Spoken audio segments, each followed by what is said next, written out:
Hello guys, आप सभी का स्वागत हमारी वीडियो में। तो आज की वीडियो हम लोग क्लास 9th का बायोलॉजी का पहला चैप्टर पढ़ेंगे, जिस चैप्टर का नाम है fundamental unit of life cell. तो ये इस चैप्टर में बेसिकली हम लोग सेल के बारे में जानेंगे। सेल क्या है? तो cell is the basic fundamental unit of life. मतलब कि सेलों से हमारा पूरा बॉडी मिलकर बना हुआ है। मतलब जब दो या दो से अधिक सेल मिलते हैं तो मिल मिलकर हमारा पूरा बॉडी बना है। हम ये नहीं कह सकते कि हमारे बॉडी में बस एक सेल है या दो सेल है। ऐसे ही बहुत सारे सेल हैं जिसको हम लोग काउंट भी नहीं कर सकते। तो आइए हम लोग सेल के बारे में लोग आज के स्टूडेंट जानेंगे। ये लेक्चर 2 होने वाला है, जिसमें हम लोग डिफरेंस बिटवीन प्लांट सेल और एनिमल सेल में जानेंगे। तो सबसे पहले हम लोग पिछले क्लास में क्या देखे थे वो देख लेते हैं। तो हम लोग पिछले एक क्लास में ऑर्गेनिज्म के बारे में पढ़े थे। ऑर्गेनिज्म मतलब कि क्या कौन सा ऑर्गेनिज्म यूनिसेलुलर और मल्टी सेलुलर। अब यूनिसेलुलर मतलब जो ऑर्गेनिज्म एक सेल से मिलकर बने रहते हैं उसी को हम लोग यूनिसेलुलर बोलते हैं। और जो ऑर्गेनिज्म दो या दो से अधिक बहुत सारे एक सेल से मिलकर बनते हैं उसको हम लोग मल्टी सेलुलर बोलते हैं। फिर यहाँ पे सेल का टाइप देखा था, cell wall, cell membrane, cytoplasm, nucleus, nucleoid, ये सब हम लोग पिछले क्लास में देख लिए थे। हम लोग अब डिफरेंस पे चलते हैं। तो आप यहाँ पे देख सकते हो ये पीपीटी है जिसमें प्लांट सेल और एनिमल सेल में डिफरेंस है। तो इस चार्ट के मदद से हम लोग को ये पता चल सकता है कि दोनों में डिफरेंस क्या है और दोनों में कॉमन क्या है। तो सबसे पहले शुरू करते हैं प्लांट सेल से। तो आपको तो पता ही हो प्लांट क्या होता है। प्लांट मतलब पेड़ पौधा ये सब। तो वो भी एक लिविंग ऑर्गेनिज्म है। हम लोग वो बोलते नहीं हैं हम लोग से, तो ये नहीं समझ आएंगे कि हाँ वो सब नहीं बोलते हैं। तो ये क्या है कि एक एनिमल सिमिलर की जो हम लोग ह्यूमन बींग्स में कौन सा होता है, डॉग हो गया, एलिफेंट हो गया, वो सब में तो वही सब। तो प्लांट सेल में क्या है, क्लोरोप्लास्ट प्लास्ट होता है प्लांट सेल्स में। और ये एनिमल सेल में नो सेल वॉल। मतलब जैसे कि हम लोग सेल वॉल देखे थे कि जो प्लांट सेल में होता है वो सेल वॉल होता है। क्योंकि वो उसका बहुत ही सॉफ्ट होता है। अगर कोई ज़्यादा दबाव पड़ा सेल के ऊपर तो टूट सकता है, पर हमारे ऊपर तो मजबूत रहता है ना, इसलिए प्लांट सेल में क्लोरोप्लास्ट होता है। और एनिमल में मतलब कि एनिमल सेल में एक सेल वॉल नहीं होता है। सेकेंड है वैक्यूल्स। वैक्यूल्स का मतलब क्या है? वैक्यूल्स मतलब सेल के अंदर का एक पार्ट है जो इसमें क्या है कि लिक्विड प्रेजेंट होता है। लिक्विड मतलब वाटर ये सब। तो वैक्यूल्स मतलब कि सेल के अंदर का पार्ट जिसमें वाटर हो, लिक्विड है, उसी को हम लोग क्या बोलते हैं, वैक्यूल्स। तो प्लांट सेल में वैक्यूल्स होता है और एनिमल सेल में थोड़ा मोड़ा वैक्यूल्स होता है। क्योंकि हम लोग डायरेक्ट पानी पी लेते हैं, पर जो प्लांट है सब वो डायरेक्ट कैसे पिएगा? वो रूट की मदद से पिएगा। तो सेल के द्वारा हमारा उसका पूरा बॉडी में फैलता है। मतलब पूरा पेड़ में पूरा फैल जाता है। हम लोग पीते हैं तो उसकी मदद से फैल जाता है। कैन ऑब्जर्व लिक्विड मतलब लिक्विड जो प्लांट सेल है वो लिक्विड ऑब्जर्व कर देगा। जैसे अगर आप देखोगे पत्ते के ऊपर अगर पानी डाल दोगे, या तो फिर रूट्स के पत्ते ऊपर बोल रहा हूँ, रूट के ऊपर अगर पानी डाल दोगे तो क्या वो ऑब्जर्व कर लेगा और पूरे प्लांट में डिस्ट्रीब्यूट करेगा। पर एनिमल सेल में क्या होता है कि can not observe much liquid. मतलब लिक्विड ऑब्जर्व कर पाएगा पर बहुत ही सारा लिक्विड नहीं ऑब्जर्व कर पाएगा। फिर create food by photosynthesis. Photosynthesis के द्वारा फूड बना सकता है। फोटोसिंथेसिस मतलब कि एक प्रोसेस होता है जिसमें जो प्लांट है वो सन का जो रोशनी से वो खाना बनाता है। फोटो मतलब लाइट और सिंथेसिस मतलब बनाना में। तो फोटोसिंथेसिस मतलब सन के जो लाइट है, किरण है, उसके द्वारा वो फूड बना लेता है। पर एनिमल सेल में क्या होता है मतलब कि इसमें तो है नहीं। एनिमल सेल क्या होता है, वो फूड नहीं बना पाएगा। वो खुद से कैसे बना पाएगा? तो बिकॉज इट है सेलुलर मतलब कि मज बहुत सारे लिक्विड क्यों नहीं ऑब्जर्व करते हैं, क्योंकि इसमें सेलुलोज है।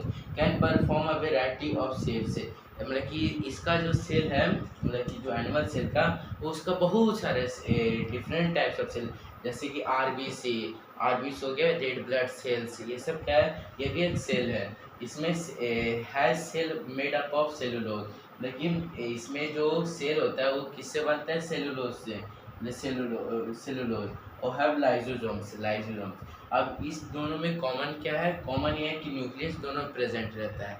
न्यूक्लियस ये बहुत ही इजी आपको मतलब सुनेगा। न्यूक्लियस यूकैरियोटिक मतलब कि हम लोग पढ़ेंगे अभी आने वाले इसमें। साइज इन दोनों का साइज सेम रहता है, मतलब दोनों में साइज रहता है, पर इसमें अलग रहता है, इसमें अलग। तो इतना तक आई होप आपको समझ में आ गया होगा। अब हम लोग सेल के बारे में जानते हैं कि फर्स्ट पॉइंट है जो सेल का वो है all living forms are composed of microscopic units called cell. मतलब कि पूरा जो भी लिविंग फॉर्म्स है वो क्या कि कंपोज मतलब कि एक माइक्रोस्कोपिक यूनिट से बना हुआ रहता है, जिसको हम लोग क्या बोलते हैं? सेल। तो ये डिफिनेशन आप लिख सकते हो, all living cells is all living forms are composed of microscopic units called as cell जिसको कहते हैं। A cell is the basic structural and functional unit of life of all life form। ये पता है स्ट्रक्चरल और functional क्यों कहते हैं। A study of structure and composition of cell is called cytology। तो जो लोग सेल के बारे में पढ़ते हैं, जांच पड़ताल करते हैं, उसी को हम लोग क्या बोलते हैं? साइटोलॉजी। तो यहाँ पे अभी हम लोग साइटोलॉजी कौन कौन है उसके बारे में भी जानेंगे। Cell was first observe by, मतलब जो पहला सेल था वो ऑब्जर्व किया गया था रॉबर्ट हुक के द्वारा। रॉबर्ट हुक जो कि एक डेड सेल था, कब? 1665 में डिस्कवर किया गया था। First living cell was discover by AV Leeuwenhoek. हाँ, तो लेकिन फर्स्ट डेड लिविंग सेल किसने डिस्कवर किया था? Robert Hooke. और लिविंग सेल किसके? AV Leeuwenhoek. AV Leeuwenhoek, spelling इसका याद रखिएगा। तो ये दोनों साइटोलॉजी है, मतलब साइटोलॉजी रॉबर्ट हुक और दूसरे एवी लियोवेन हुक के। It consistence differ under different condition of existing sol gel state. Sol gel state मतलब होता है कि कोई भी एक चीज़ जो कि डायरेक्ट अपना पोजीशन चेंज किया जाए, मतलब यहाँ पे हम हैं और डायरेक्ट वहाँ पे खो जाएंगे, उसको क्या बोलते हैं? Soldier state. वहीं पे मूवमेंट मतलब हम हाथ को हिला रहे हैं, इसी को बोलते हैं मूवमेंट। तो ये है।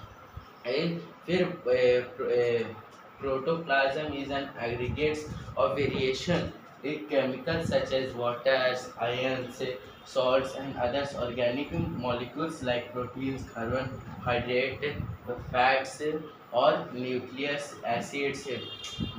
एसिड और विटामिन एक्सेट्रा।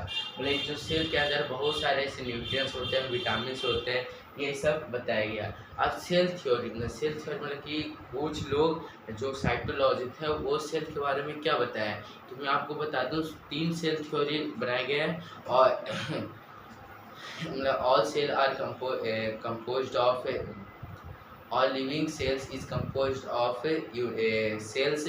जो भी लिविंग ऑर्गेनिज्म है वो सेल से मिलकर बने रहते हैं। Cell is the basic unit of life. ये जो दो है और ये देख सकते हो। All plants and animal are composed of cell. जो भी प्लांट्स एंड एनिमल हो सेल के से कंपोज से ही बनते हैं। मतलब दो बायोलॉजी मतलब जो बायोलॉजी में पढ़ते हैं या रिसर्च करते हैं उस पर। Schleiden and Schwann give the cell theory, दोनों सेल थ्योरी दिए थे। और फिर all cell arise from pre existing cells. तो जो भी नया सेल है वो पुराने वाले सेल से ही आते हैं। जैसे कि हमारा बॉडी अचानक से चेंज कैसे हो जाता है, क्योंकि हमारे नया सेल आने रहे हैं, तो वो पुराने वाले से आ रहे हैं, तो इसलिए। तो viruses are exception of cell theory, virus exception है सेल थ्योरी से। तो इतना हो गया। तो अब है टाइप्स ऑफ सेल ऑर्गेनिज्म।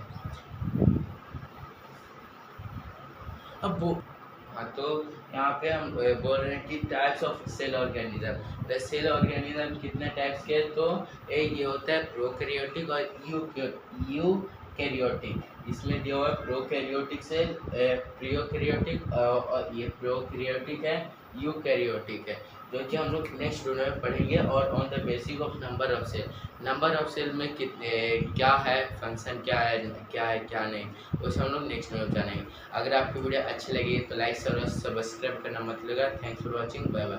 कुछ डाउट है तो कमेंट बॉक्स में पूछ लीजिए।